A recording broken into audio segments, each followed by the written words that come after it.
An ultralight aircraft is a lightweight, motorized flying machine that looks like a hang glider. Hang gliding inspired the invention of ultralights back in the late 1970s. The idea was to create a slow but affordable method of motorized flight, subject to minimal aerospace regulations. They're called ultralights or microlights. This made-in-France two-seater model weighs about 485 pounds. To be classified as an ultralight by the International Air Sports Federation, takeoff weight can't exceed 990 pounds, and minimum speed can't surpass 40 miles per hour.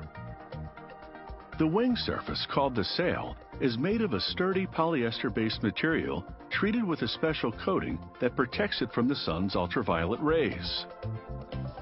They unroll different colors of this fabric onto a cutting table marked with patterns for the 4 separate sail sections. They staple the fabrics to the table to hold them steady while tracing the patterns. Once they finish tracing, they cut out the pieces, then connect them with double-sided adhesive tape to position them correctly for sewing. They reinforce select areas with adhesive-backed polyester mesh fabric. Then a sewer stitches the pieces together with high-strength, UV-resistant thread. In this first stage of the sewing process, they stitch together a quarter of the sail at a time. In the second stage of sewing, they sew together the top and under surfaces of each side. Then, in the final stage, they stitch the right and left together. In another part of the factory, the body of the aircraft begins taking shape. It's called the trike because it sits on 3 wheels like a tricycle. They build it in sections, welding together several stainless steel tubes.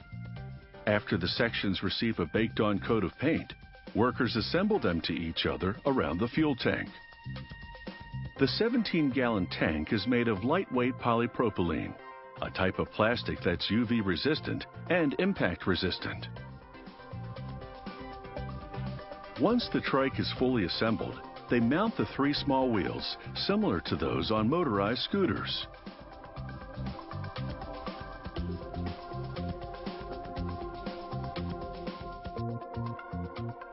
Next, they bolt a 100-horsepower gasoline engine, similar to a full-size motorcycle engine, to the back of the trike.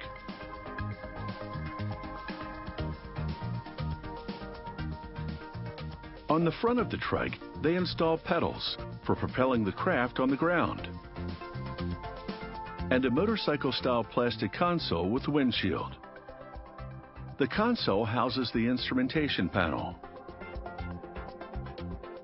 They mount the radiator in the center of the trike, cover it with foam and fabric, then install a pair of upholstered seats for pilot and passenger. Then they protect the engine with a plastic housing. They mount an aluminum and carbon fiber propeller on the shaft of the gearbox connected to the engine. Now for the wing. Its main structure is made up of hinged aluminum tubes which fold for transport. Aluminum is lightweight and rust-proof, which is essential for flight. They slip the sail over the tubing, then unfold the wing. Thin aluminum tubes provide crosswise structural support. A system of cables keeps the wing in the open position. Another system of cables, called the corset, manipulates the billowing of the sail. This enables the pilot to alter the aerodynamics to increase or reduce speed. Under the wing, they install the A-frame, the ultralight steering mechanism. The pilot manipulates the A-frame with a horizontal bar, changing the trike's body position under the wing.